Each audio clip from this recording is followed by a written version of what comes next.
Guys. Hey guys. Oh. Welcome back to the Men and Prophets podcast, guys. We are here. Yeah. You guys are wondering, why are we in person again? Well, that's because something happened, and now I'm back home. Something. Yeah. So you guys get more in-person episodes, which, according to the views, you guys seem to like more, which is good. Yes. So we're here.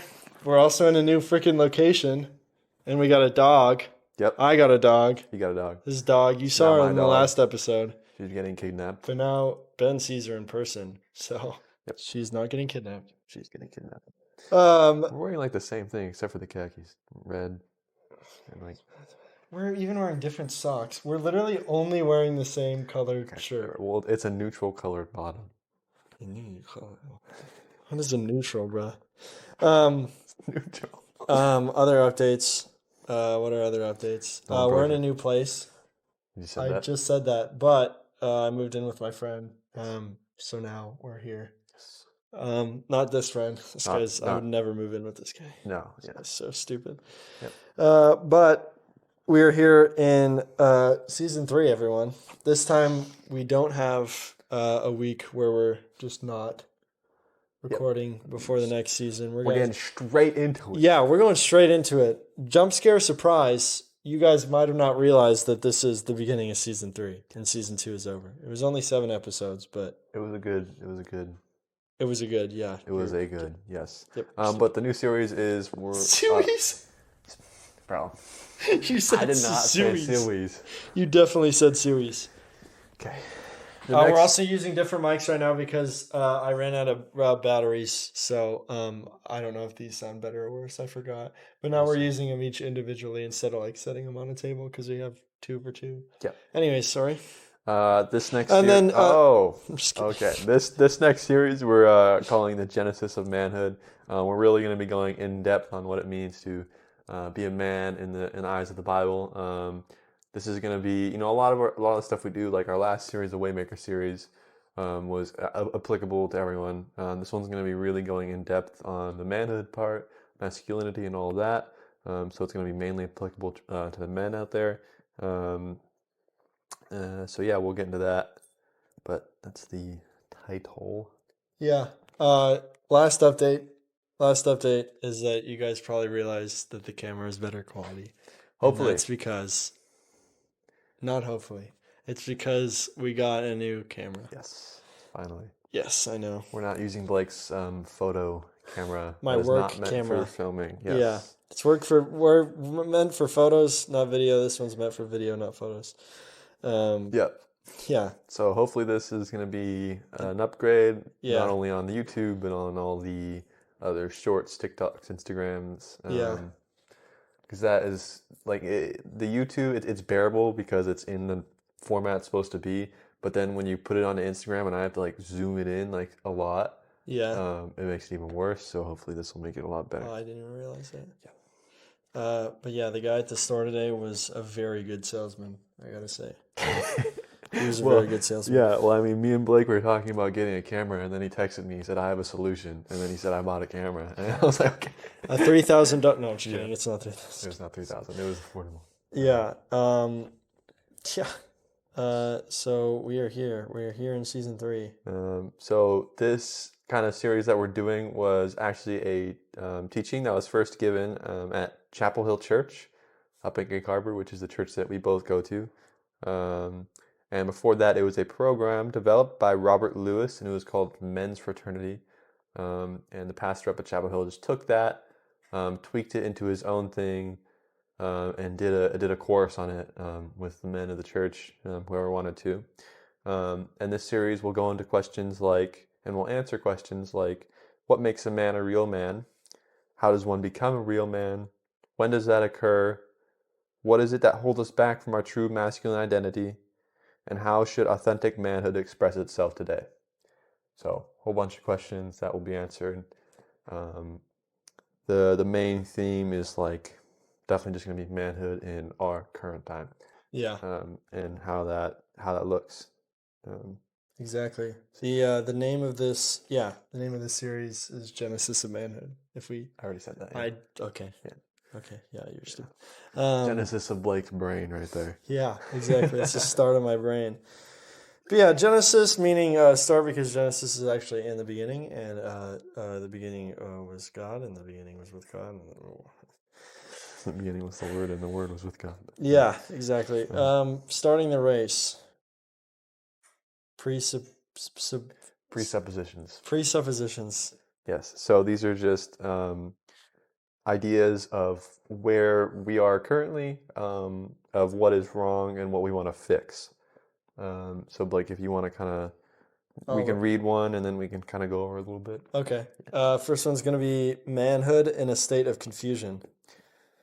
So that's it's going to cover like what people get confused about, and like pretty much what it means to be a man and how to live like a man. Yeah. Right? Yeah. So basically, so with these, they're not like topics that we're gonna like we're gonna go over it, but these are just like statements about what. But so yeah. So what I get out of this is I talk about this a lot, with the idea that there are kind of two general sides to the masculine identity, you might call it, at the time. There's a very passive side and there's a very dominating side. Um, and I think they're both wrong and right in their own ways. They both have attributes to them that are needed. So I think that the state that manhood is in a state of confusion is that oftentimes we find ourselves either too dominant on this one side or we're too passive on this other side. And we can see examples of that throughout all of social media influencers. We see easily who's on, but we're trying to find the place that lies somewhere in between those two, where the Bible is, because we don't believe that it's strictly one side, strictly the other. It might lean a little bit more one way, might lean a little more other. Who knows? We're trying to find that. Yeah. So yeah, I'll go over the second one. If you don't, unless you have anything else. I don't think so. No. Confused men create major problems in life. So when a man doesn't know how to be a man, and how to take that role, it's a problem at the very fundamental of life, right? Yeah. And just about everything that is going to go on in the family, and in workplaces, and in, like, obviously men take part in everything just like women. But yeah, it's just, you can't have someone who doesn't know what he's supposed to do.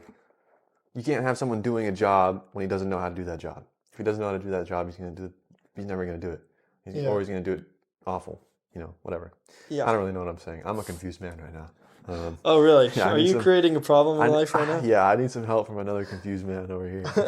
Shut up. I'm never confused. Yeah, I would say, confused men, a lot of the times when they get to kind of like a higher state of authority, confused men tend to like teach things to like people younger than them or people below them, whatever, that might be the wrong thing, which confuses the next people and confuses the next. Yeah. So it's good to start with like, I'm saying the top, but like what is it called? Not like seniority, pretty much. Like, yeah. Starting with the seniors that teach the rest to be able to teach what's right and not teach something that they're confused about. Yeah, and I mean, most of the time that happens naturally because the people who are who teach, and the people who most of the time take that responsibility on themselves, are the ones who will go out and look for answers to the problems, or go out and take that kind of initiative, kind of thing, and then they'll teach it to other people. That's kind of how it naturally happens anyways. But one thing that came to my mind was that quote that everyone knows and everyone heard of, about how strong men make a good society, and I forget how it exactly is, and then the good society makes weak men because they have it easy, and then weak men create a bad whatever, and then the bad society creates strong men, or the bad, I forget How exactly what? Hold on. I think I've heard what you're talking about before. I know you're trying to explain it to guests here. Okay. Oh, guys, Google's a good one when you're confused. Okay. So. Hard times create strong men. Strong men create good times. Good times create weak men, and weak men create hard times. It's a cycle. Yeah. Yeah. That's what I don't know why I said whatever I was saying, but it's not right. But I think unless you knew kind of when I was trying to say that. Yeah. But that is just what my mind goes to. If we don't know what we're supposed to be doing, then we're just going to create the cycle of just pain and problems. Yeah. So. Yeah. Do you want to read the third one? Yeah, next one's confused men settle for less in life. I would say for this one, it's really hard when you're, as an individual, when you're confused and you try to go for more, but you're not sure if that more is what you want to do. You tend to not put in that effort, especially now, like nowadays. You try not to put in that like effort if there's a slight fact or like a 50-50 chance that what you're doing won't work or you won't use it or whatever. And so you settle for, I guess, the lesser things. Yeah. Yeah, it's kind of hard to put this one because I agree with what you're saying, but there's a way to put it that I don't really know how to word it. But yeah, I don't really know how to word it. But you can go on to the next one if you want. Hold on, there was another thing I was gonna say. All right, so guys, if you made it to this point in the video, keep thinking. If you guys made it to this point in the video, please comment your Christmas plans and the addresses of where you're going. This is something that I struggle with. Indecisiveness amongst men, not being able to just kind of pick something and be confident in that and stick with it. Yeah. It's not even like big decisions and small decisions and like little stuff. Something I need to work on.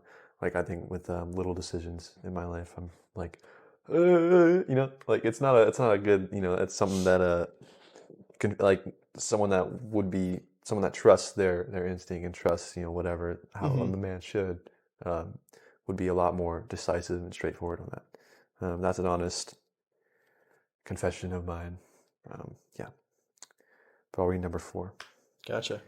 There is no lofty vision of manhood that is compelling for men. Lofty vision? So there's no I'm not up on my English floor. If you're like the perfect man, it's not like everything's gonna be super easy. Oh yeah. If you're what a man in the Bible says it is, there's a lot of sacrifice. There's a lot of putting others' needs before yourself. There is no I don't know, a true biblical man is something that would not, when you first hear it, be like, oh yeah, I want to do all that, right? Because no one wants to give up their own interest. No one wants to give up, their own ego, their own pride, whatever it is that they have to give up. Because oftentimes there's a lot of things that, I hear a lot of times this argument about how, a lot of guys say that, I'd run into like a burning building for you and save you out of there. And that's true. Good. Great. That's a great thing. Yeah. But then they use that as an excuse to kind of almost get other people to do things for them, especially women. But they would rather almost do that act than sacrifice their ego in that statement, because they're saying, I would do this for you, therefore do all this for me. But in that statement, your ego is you're not man, it's really hard to word this, but I don't know why I'm so illiterate tonight, but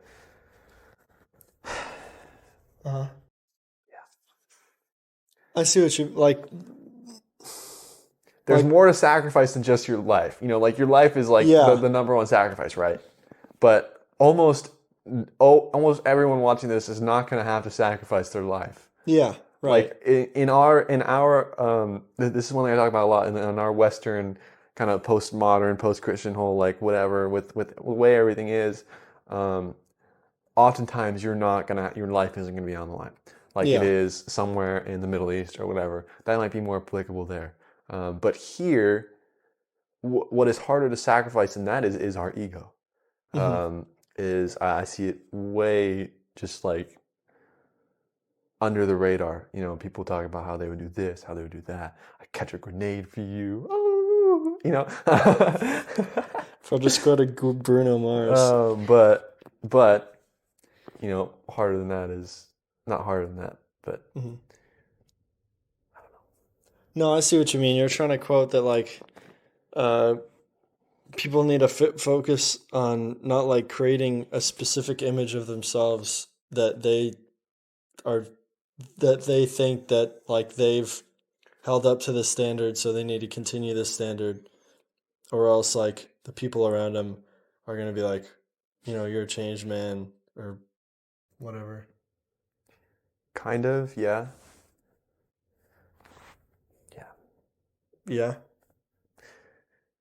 I'm really struggling tonight. Oh my with gosh. my words. I'm so sorry. He's really struggling, guys. He saw this freaking cute dog and was like, oh my gosh, guys. Oh my gosh, I can't. I'm done. I'm clocking out. Oh, yep, done. Brain is gone. But yeah, so the thing was about how there's no like compelling kind of thing for men.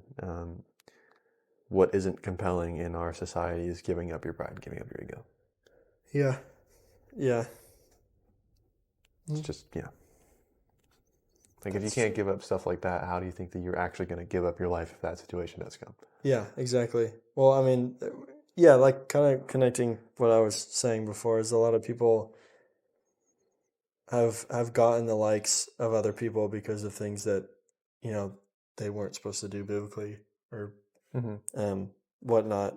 But there's a lot of times that you need to make those changes, those compelling changes to like do what's right, and obviously the eyes of God, instead doing what's right in the eyes of who you think you're supposed to be and the people around you. Yeah, do not conform to the world. Yeah. Yeah. Do you want to read number 5? Yeah. Well, this one's just saying the Bible has insight and answers to all the points above. Yep. So the Bible answers everything. Yep. We're just going to try and give you our interpretation and our the way that we see it through the Bible, obviously. We're going to use the Bible for all of it, like any good teacher should. Yeah, that's right, guys. We're teachers. We have major degrees. We're not what are they teachers. called? Not major degree? Major? We're not. Majors. We're not we teachers. have majors, guys, we're not. in teaching? We're not teachers. I'm just kidding. We like, don't. Yeah. We both... Compared to a lot of you out there, we probably have a lot less experience. We're both 20 years old. We both didn't do college. I'm actually 21 in a month, so... I'm bad. I mean, the only thing we have is just... We both just want to learn more. Yeah. And then I have a we dog. want to hopefully help. Yeah. And he has a dog. And I have a cat. Yeah. I mean, it's kind of... Because when you're farther down the road, it's easier to learn with people that are at your level. So when you start off, I feel like we've probably said this before, but there's just a lack of like teachers and a lack of people just to people relate that to. are starting at the same level as you at the beginning. Yeah. Because a lot of people teach from the beginning, but they learn themselves from the beginning. They also didn't teach from the beginning, so it's hard to follow someone who knows a lot more. That makes sense. Yeah. If it's not physical, because like when you're working in a job or whatever, you need to learn from someone who's like super experienced, obviously, because they know more of what you're doing, and you're gonna like spike up as fast as you can in what you're doing. But that's because it's mostly like hands-on and stuff. When you're just learning of something, it's harder to like, I guess, learn the vocab. So it's easier to like learn the vocab with the person rather than like trying to catch up on what they already know that you need to do your research on that they aren't teaching you, you know? Yeah. Because we're not, I mean, saying that much that you guys need to do like some extracurricular activities to learn, you know, like what we're saying pretty much, because we're quoting from the Bible. We're just saying statements. Yeah, everything that we have like said and done, and all this stuff that we have done, has been simply through God, through the Bible, and through each other, and then also through the teaching of other people. Yeah, well, also through like just other sources, such as I read like a systematic theology book, but you don't have to go to college to get that. You can buy that off Amazon. Yeah. Everything that we do is something that you can achieve without really spending any money at all, or pursuing any college degree or anything like that. So yeah, it is achievable. Just takes time. It is achievable. Yes. So there are 4 promises for the series that we're doing today. Does that mean we're going to have 4 episodes? No. Oh, okay. It's probably going to be like around 10. 10 episodes. Okay. Yeah, guys, look out for 10 episodes in the season. Yeah, that's right. 2.5 months. That's about how long it's going to be that we're done. Dang. Yeah, that's nice. Yep. That's nice.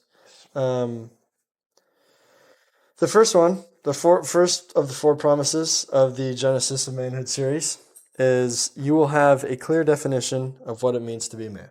Yeah.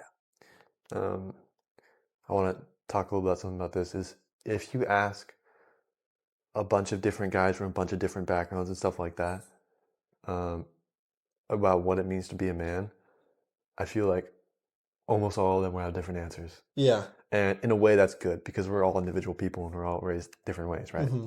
But in another way that's bad, because there is a sense of biblical man and there is that one truth, right? Not saying that being a man is one truth, but maybe there's things that are more important. It's kind of a complicated thing, but it is not really that good that being a man to someone can be something completely opposite than to another, right? Mm-hmm. It needs to be one definition because God created it as one definition. Yeah. It doesn't mean that every single man needs to robotically say the same thing. Yeah, right. Everyone is their own person, but we can see in the Bible what is seen as most important about being a man, and all that. So So hopefully we'll help in this series. We will help guide you to find that answer. Yeah, it's just kind of giving you a definition of what you need to do right in what areas, pretty much. Yeah. Also, I know we just talked about how like inexperienced we are, but we're getting this whole series from Jeremy 2 podcasts ago. He gave us a little booklet about how I remember from the beginning. I said this is from Chapel Hill. This is the church that we go to, and this was written by our pastor, and it was written by someone before him who designed a whole thing. So we're basing this all entirely off that. So there's a lot more experience and a lot more wisdom behind this than just us. We're just this is almost like we're going to be like reciprocating this a lot to you guys, and we're going to be partaking in this journey ourselves. I was reading through the booklet and there was a lot of stuff that I was like, okay, that's something that I really I did not think about before, and that I need to. So we'll definitely be doing a lot. Nice. The second promise, you'll make significant discoveries about yourself. That's what I just said. I literally just skimmed over the book and I was like, all right, so there will be a lot of stuff that will hopefully hit those spots. Yeah, discovering meaning what you're not doing right, pretty much. Yeah. Not setting it in a harsh term because, I mean, everyone has stuff that they're not doing right. Yeah. That's why you are here. That's why we are here. Yep. Yeah. Third promise is you will develop great relationships, in parentheses, if you choose to do this with a group. Yeah. So one thing I forgot to say is that it's recommended that you do this in a group because shut up. Yeah, I know, you're so funny. Yeah, that shows how experienced we are. Because we're going to have some questions at the end of everyone, some small group questions that we will answer ourselves here. But we would encourage that you guys do this with the group, maybe play the episode, and then go over the questions yourselves, answer them in your own groups. Because that is a very important thing with developing and growing in your manhood, is having a group that you can be close with and that you can talk about this kind of stuff with. Yeah. So, yeah. Of course. I mean, it's yeah. I mean, you covered it pretty well. Cool. The fourth promise is you will develop a personalized manhood plan. Yeah, so there's like some stuff in here that'll just kind of help you identify where you are, where you need to go, what you need to work on. And it's easier to remember stuff when you write it down. So try to write stuff down, look at it every morning, to be able to make decisions that you need to during the day that are for the right.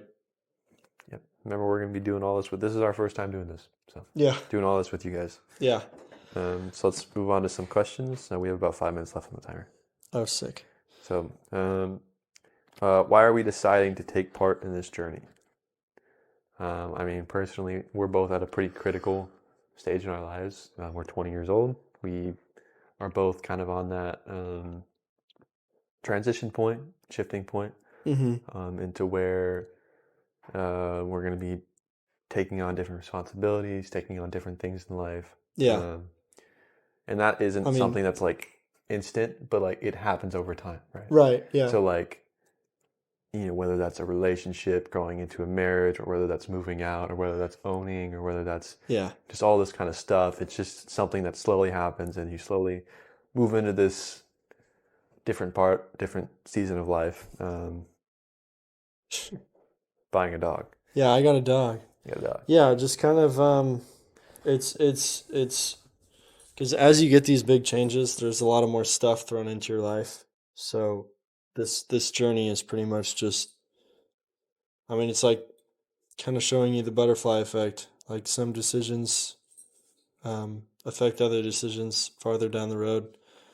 So you need to know which ones to manage, and so you can navigate in the right direction. Yeah. And obviously, when we're saying this isn't just for 20-year-old guys. This is for anyone at any age. Yeah. If you're picking this up when you're 15, 16 years old, good for you. How you have an early start. Yeah. But if you're listening to this when you're 30, 40, 50, 60, whatever, or if you're doing this journey in particular, probably not listening to us if you're 50 or 60 and above.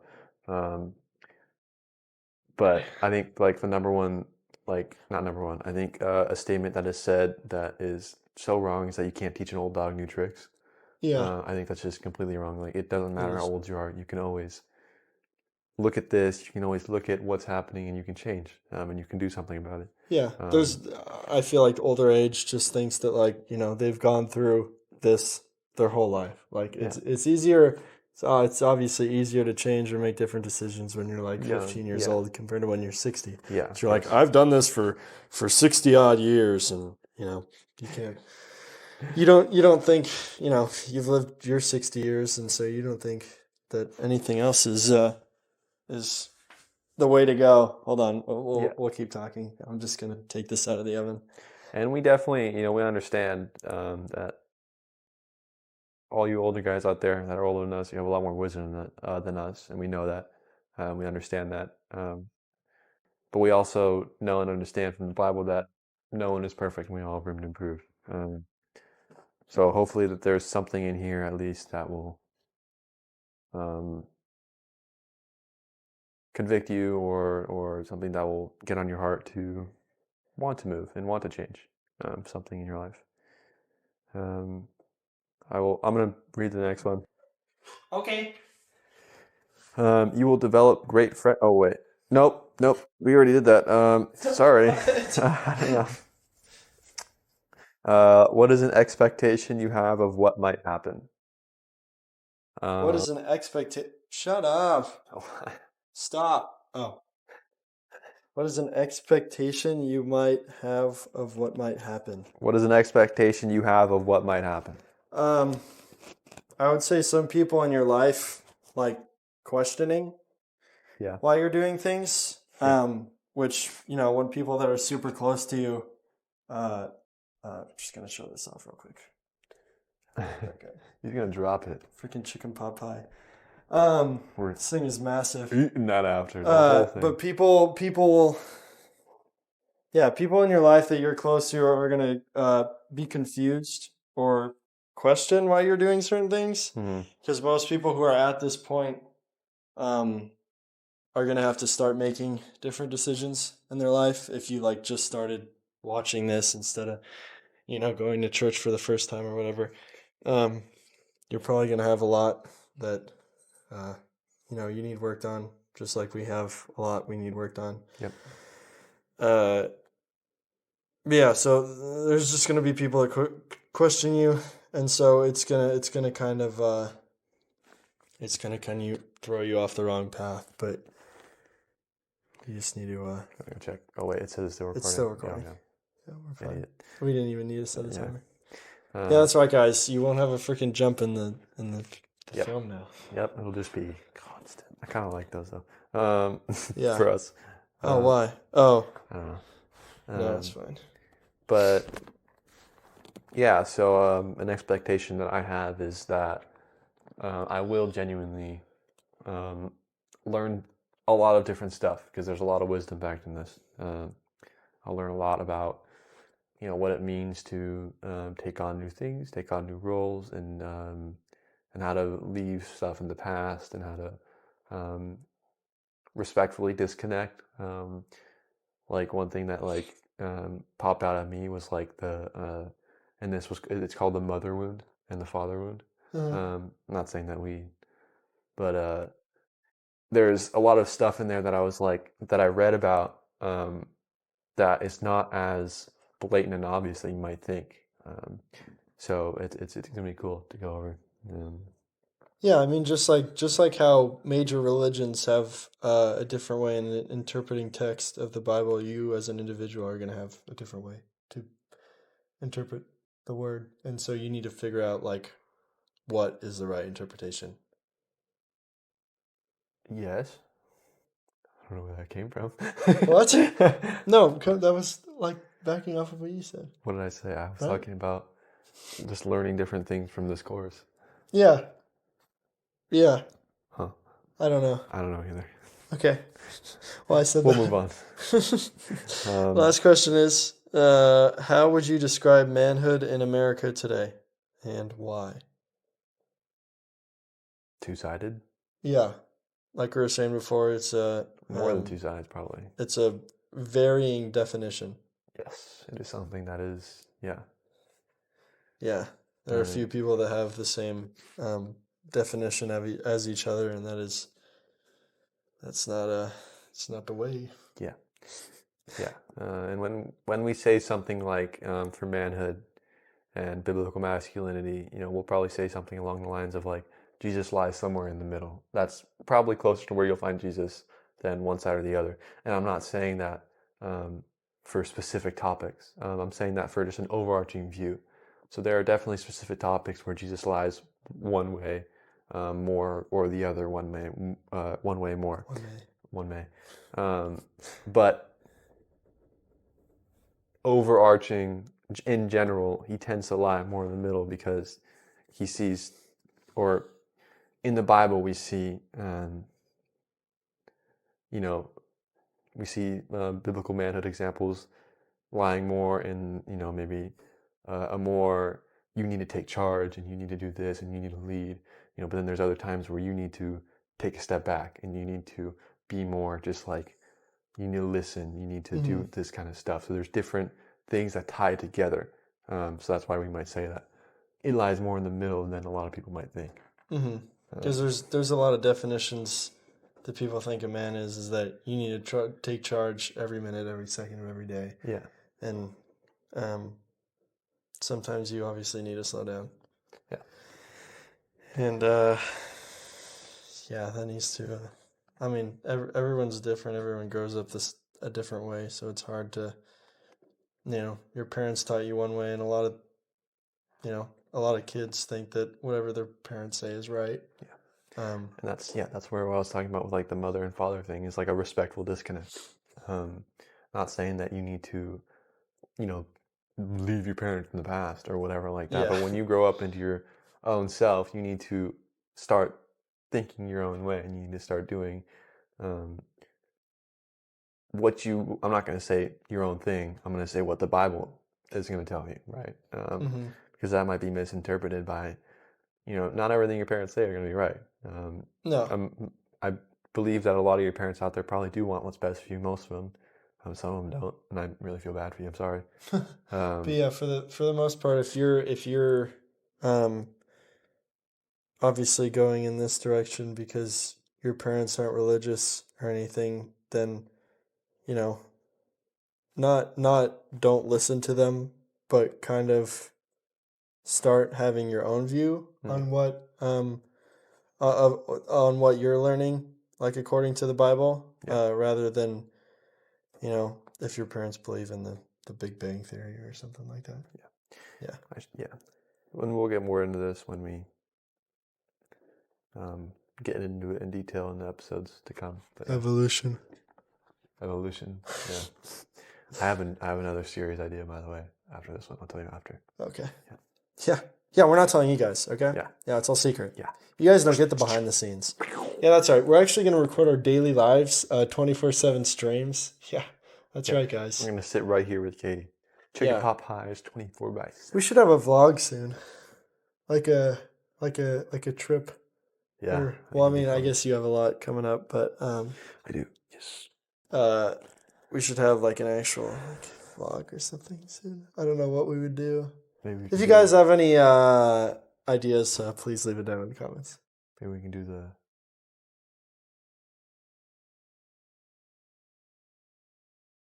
Oh, maybe. Yeah, maybe.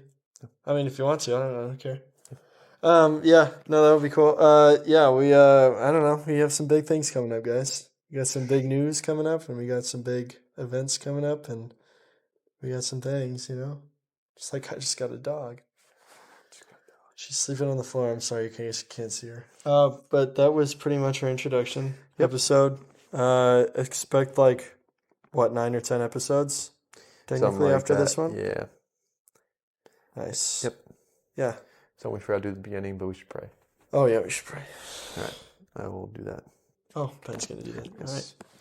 All right. Dear Lord, thank you for a good episode, Lord, and thank you for giving us this opportunity to talk about what it means to be a man in your eyes, Lord, and guide us in our words, and throughout this entire series that we may find what it is that makes a man in your eyes, God, and let us be able to portray that to other people and give us your words, Lord. In Jesus' name, amen. Amen. Yeah. Woo. Sweet. Katie, you want to say bye? You want to say bye? Come here. Come here. Come here, Katie. Oh. Katie, come here. Oh boy. Katie, come here. Katie's going to say bye, guys. Yep. Can you say bye? Can you say bye? No. All right. Yep. She's not a loud sniffer. Guys, Katie says bye. But that was season 3, episode 1. Hit this red button. Thank you guys for watching. Please comment down.